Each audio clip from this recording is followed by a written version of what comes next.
V174 house by Arquitectura in FUNES, Argentina. The project responds to the program of a single-family home located in a gated community in the city of FUNES. The lot has the particularity of having a large north-facing front.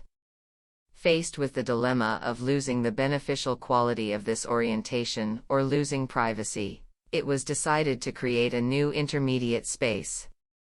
It was decided to set back the ground floor, allowing for a courtyard at the entrance so that north-facing windows could be taken advantage of, but without losing privacy.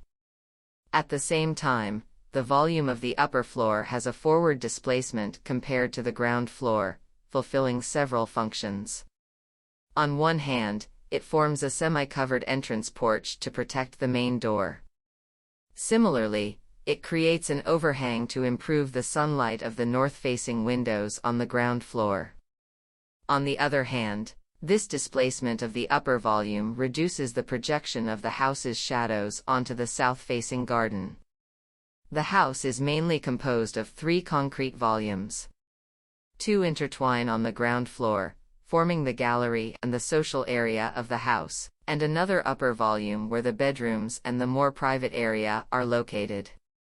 This block, through displacement and cantilever details, manages to produce the idea of boxes supported in perfect balance. The project seeks to strengthen this idea with the use of different textures in the concrete, smooth surfaces on the edges, chamfers to mark the change of treatment, wood-textured panels on the middle surfaces, and large cantilevers that are part of the same logic, forming a play of solids and voids. The project seeks to highlight the length of the lot's front through a large cantilever at the end of the concrete box of the upper block.